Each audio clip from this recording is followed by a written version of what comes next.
Hello friends, welcome to target and goal. Friends, आज के इस वीडियो में उत्तर प्रदेश के ऊर्जा संसाधन पढ़ेंगे, जिसमें से मुख्यतः हम ताप विद्युत परियोजनाओं को देखेंगे कि उत्तर प्रदेश में कौन कौन सी ताप विद्युत परियोजनाएं हैं और वो कहां पर स्थित हैं। तो चलिए फ्रेंड्स, इसको देखते हैं हम। तो पहले देखिए, ताप विद्युत परियोजनाओं को देखें, इसके पहले हम ऊर्जा को देखेंगे कि ऊर्जा क्या है। और फ्रेंड्स, एक चीज़ ये भी कि हमने इसमें बहुत सारे वीडियोस पीछे भी बना रखे हैं, तो अगर वो आपने नहीं देखे हैं तो वो भी देख लें। क्रम से फ्रेंड्स पढ़ते जाइए। और दूसरी बात, एग्ज़ाम हो गए कि नहीं होंगे, कब होंगे, ये बहुत ज़्यादा दिमाग में ऊहापोह की कोई मुझे लग रहा है कि उपयोगिता नहीं है, क्योंकि यदि इससे महत्वपूर्ण दूसरा आपके पास काम हो तब तो आप इस काम को थोड़ा डिले करके दूसरे काम में लग सकते हैं। अदरवाइज जब ये है कि हमारे पास यही काम है अल्टीमेटली, तो भले ही एग्ज़ाम देर में होते हैं, लेकिन आप यदि तैयार होंगे फ्रेंड्स तो एक ही एग्ज़ाम देने, एक ही नौकरी तो करेंगे ना आप। वो बदल लें अलग चीज़ है, लेकिन एक ही नौकरी करेंगे ना पहले। तो आप एक ही बार एग्ज़ाम देके उसको क्वालिफाई कर जाएं, इसलिए अपने आप को ऐसे तैयार करिए। तो उसके लिए आप कंटिन्यू बनाए रहिए फ्रेंड्स। तो चलिए देखिए, ऊर्जा संसाधन की हम बात कर रहे थे, तो ऊर्जा के स्रोत क्या हो सकते हैं।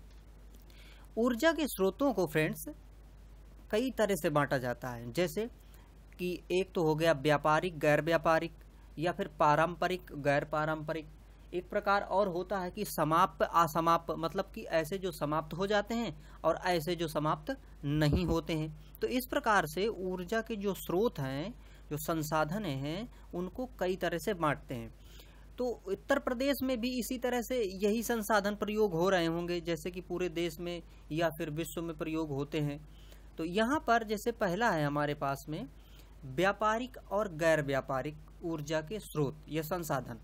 तो व्यापारिक और गैर व्यापारिक बिल्कुल स्पष्ट समझ में आता है कि ऐसा जिनका व्यापार किया जाता हो, और एक प्रकार के ऐसे जिनका व्यापार ना किया जाता हो। जैसे व्यापारिक में देखिए क्या आएगा, विद्युत है, पेट्रोलियम है, कोयला है, आणविक शक्ति है और रासायनिक ऊर्जा है। तो ये जो हैं कैसे स्रोत हैं, ये व्यापारिक, इनका व्यापार किया जाता है मुख्यतः। लेकिन यहाँ पर देखिए, जैसे गैर व्यापारिक हैं, उनमें से जैसे लकड़ियाँ हो गई। अब लकड़ी में ईंधन वाली लकड़ी जो नॉर्मली लोग गांव में इकट्ठा कर लेते हैं, उनका कोई विशेष ये पर्पज़ नहीं होता है कि उसका वो व्यापार कर लेंगे। उनका सिर्फ ये उद्देश्य होता है कि वो अपने चूल्हों में जला के उससे ऊर्जा पैदा करेंगे और अपना खाना पका लेंगे। इसी प्रकार से कंडे हो गए और व्यर्थ पदार्थ हो गया। तो ये होते हैं गैर व्यापारिक, जिनका व्यापार नहीं किया जाता है। पारंपरिक और गैर पारंपरिक ऊर्जा के स्रोत क्या होते हैं।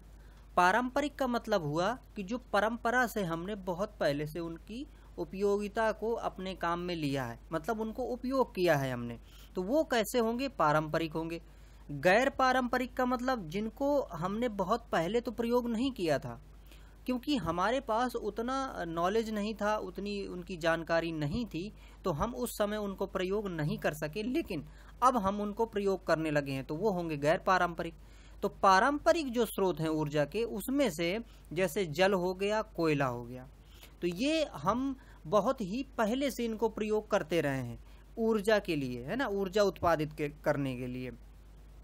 गैर पारंपरिक में क्या है, जैसे कि देखिए सूर्य, है ना, सौर से हम सोलर सेल से जो एनर्जी बना रहे हैं इस समय, फोटोवोल्टिक जो सेल होते हैं उनसे बना रहे हैं, हमसे ऊर्जा बना रहे हैं, और उसके हम कई तरह के प्रयोग कर रहे हैं, है ना। जैसे खाना बनाने के लिए, लाइट जलाने के लिए, या छोटी छोटी मशीनों को चलाने के लिए।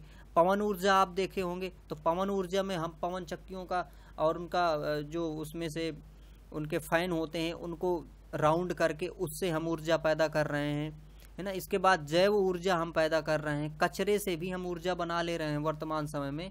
और भूतापीय ऊर्जा, भूतापीय ऊर्जा क्या होती है कि भूमि के अंदर, भूमि अंदर कैसी है, गर्म है, तो वो गर्म होने की वजह से अंदर से कभी कभी क्या होता है कि जैसे ये भूमि है ना, यहाँ पर, अब यहाँ पर ये हॉट है, गर्म है, और यहाँ से एक दरार फूट जाती है। तो इसमें क्या है कि अगर कोई जल का स्रोत हो गया, तो यहाँ से ये भाप के रूप में, गर्म जल के रूप में निकलने लगती है ऊर्जा, तो उसको हम प्रयोग कर लेते हैं, तो वो भूतापीय ऊर्जा होती है। भारत में भूतापीय ऊर्जा के जो स्रोत हैं वो मुख्यतः जो हैं वो जो अपना उत्तराखंड और हिमाचल प्रदेश में मुख्यतः इसके स्रोत पाए जाते हैं। खैर, तो और देखिए ये जो है एक चीज मैंने और आपको इसमें बताया था कि समाप्य और असमाप्य, है ना। तो समाप्य का मतलब वो है कि जो समाप्त हो जाएंगे। जैसे देखिए कोयला है, कोयला क्या होगा, समाप्त हो जाएगा एक समय के बाद में। लेकिन अगर वहीं पर हम बात करें सूर्य की, तो सूर्य समाप्त नहीं होगा, हवा समाप्त नहीं होगी। तो ये वाले संसाधन कैसे हो गए, असामाप्य हो गए।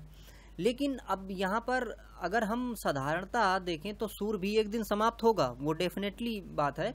लेकिन यहाँ पर मानव की साइकिल से या उसके जीवन के हिसाब से देखा जाता है कि हमारे जीवन काल में ये समाप्त नहीं होगा, हमारी 2-4 पीढ़ियों के उसमें भी समाप्त नहीं होगा, तो इसलिए उसको असामाप्य कह दिया जाता है।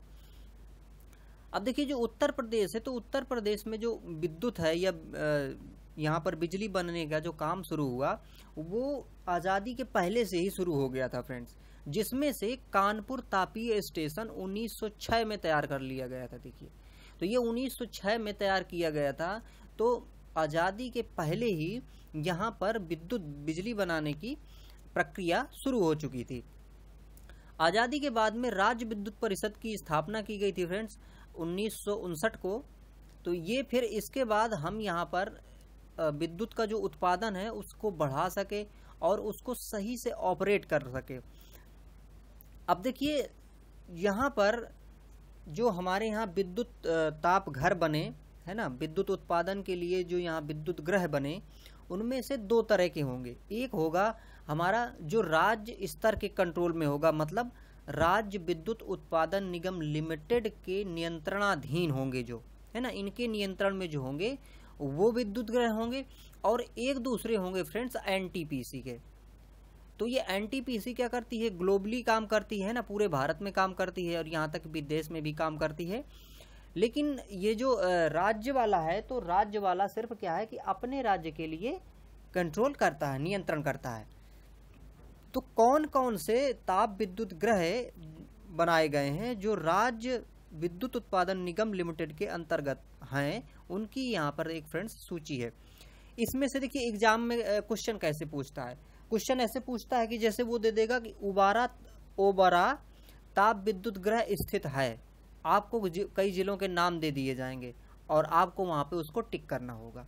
ठीक है, इस तरह से इसमें क्वेश्चन आते हैं। या फिर ऐसा भी पूछ सकता है कि जैसे कह दे कि मुरादाबाद में स्थित निम्न में से कौन सा विद्युत ग्रह है। अब आपको 4 ऑप्शन दे दिए, फिर आपको उसमें टिक करना है। तो इस तरह से इसके प्रश्न एग्जाम्स में पूछे जाते हैं। तो देखिए इस लिस्ट को हम देख लेते हैं। यहाँ पर हरदुआगंज ताप विद्युत ग्रह, ये कहाँ पे है, ये फ्रेंड्स अलीगढ़ है ना, अलीगढ़ के पास में ये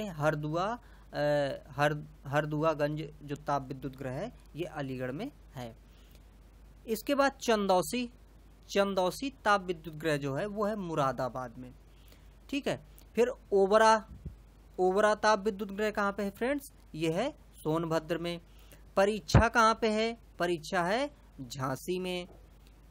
फिर देखिए अनपरा ADE, इसका मतलब ये है कि अनपरा ए ताप विद्युत ग्रह है ना, अनपरा D ताप विद्युत ग्रह, अनपरा E ताप विद्युत ग्रह। ये इस तरह से अगर पूछता है अलग अलग करके, मैंने इसको एक ही में लिख दिया है, आपको थोड़ा आसानी भी रहेगी। और तो ये है कहाँ पे, ये है फ्रेंड्स सोनभद्र में। और इसके बाद पनकी ताप विद्युत ग्रह कहाँ है, ये है कानपुर में।